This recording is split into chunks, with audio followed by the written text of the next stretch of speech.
ఏదైతే 27 సంవత్సరాల తర్వాత మళ్లీ బీజేపీ అధికారంలోకి రాబోతుంది. ఢిల్లీలో ఆప్ ఆధిక్యానికి బీజేపీ గండికొట్టింది. 47 స్థానాలను కైవసం చేసుకోబోతుంది. ఈ యొక్క స్థానాలు ఇంకా పెరిగే అవకాశం ఉన్నట్లుగానే తెలుస్తుంది. 50 స్థానాల వరకు కూడా బీజేపీ గెలిచే అవకాశాలు ఉన్నట్లుగా తెలుస్తుంది. ఎందుకంటే వస్తున్నటువంటి ట్రెండ్స్ అంటే కొన్ని చోట్ల 100-200 ఓట్లు ఏదైతే తేడాతో మార్జిన్లో ఉన్నటువంటి సీట్లు కూడా ఒక 10 వరకు ఉన్నాయి. కాబట్టి ఇప్పటి వరకు కొన్ని స్థానాల్లోనే సీట్లు ఈ యొక్క ఫలితాలను ప్రకటించారు. అయితే ఆశ్చర్యకరమైనటువంటి విషయం ఏంటంటే 3 సార్లు సీఎం అయినటువంటి కేజ్రీవాల్ ఈసారి ఓడిపోయారు. ఢిల్లీ రాజకీయాల్లో ఇవన్నీ కూడా సర్వసాధారణం అనుకుంటున్నప్పటికీ కూడా ఢిల్లీ రాజకీయాల్లో ముఖ్యంగా కేజ్రీవాల్ ఓటమిని ఎవరు కూడా ఊహించలేదు. కానీ ఢిల్లీలో కేజ్రీవాల్ 3182 ఓట్ల తేడాతో బీజేపీ అభ్యర్థి పర్వేష్ వర్మ చేతిలో ఓడిపోవటం జరిగింది. ఇది నిజంగా ఢిల్లీ కేజ్రీవాల్ కి కొంత షాకింగ్ న్యూస్ అనే చెప్పొచ్చు. మొత్తం ఆప్కే ఇది షాకింగ్ న్యూస్ అనే చెప్పొచ్చు. అసలు ఈ యొక్క ఢిల్లీలో ఎప్పుడైతే కేజ్రీవాల్ ఓడిపోయారు అని ఒక్కసారిగా వార్త వచ్చిన వెంటనే ఢిల్లీ ఆప్ కార్యాలయాన్ని పూర్తిగా మూసేశారు. గేట్లు కూడా క్లోజ్ చేసి ఎవరిని కూడా రానికుండా చేశారు. అయితే లక్ష్మీదుర్గ ఇటు ఢిల్లీ ఆప్ లో ఈ యొక్క కేజ్రీవాల్ తో పాటు సత్యేంద్ర జైన్, అదేవిధంగా మాజీ డిప్యూటీ సీఎం అయినటువంటి మనీష్ సిసోడియా కూడా ఓడిపోవటం అనేది ఇక్కడ ప్రాధాన్యతను సంతరించుకుంది. ముగ్గురు జైలుకి వెళ్లేసి వచ్చిన వాళ్లే. మనీష్ సిసోడియా, అదేవిధంగా కేజ్రీవాల్ అయితే ఢిల్లీ లిక్కర్ కేసులో జైలుకి వెళ్లొస్తే, సత్యేంద్ర జైన్ వేరే కేసులో ఈడీ కేసులో అరెస్ట్ అయ్యి ఆయన జైలుకి వెళ్లేసి వచ్చారు.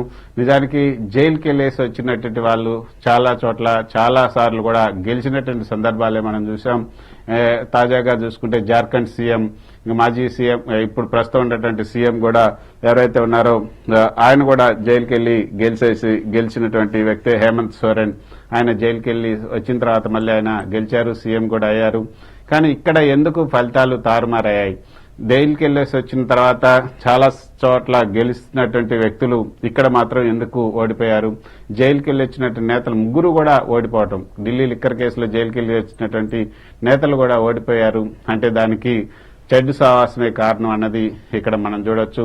ఏదైతే గతంలో ఒక బట్టి మనం చాలా క్లియర్ గా చెప్పుకోవచ్చు, ఢిల్లీ లిక్కర్ కేసు మాత్రం చాలా నష్టం జరిగించింది.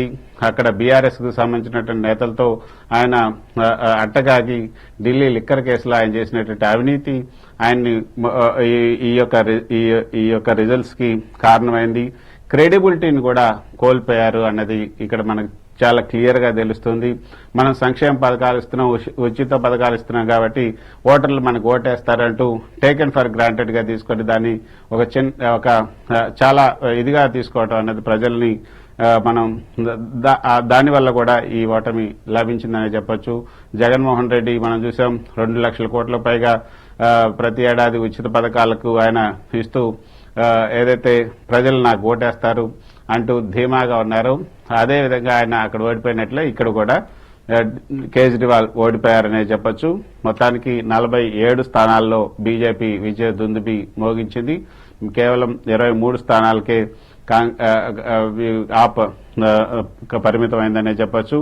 ఓటింగ్ పర్సంటేజ్ కూడా ఇప్పుడు మారుతూ ఉంది. మొదట 5% ఉంది, ఇప్పుడు 6% వరకు కూడా ఈ రెండు పార్టీల మధ్య 6% ఓటింగ్ రాబోతుంది. 42 నుంచి 43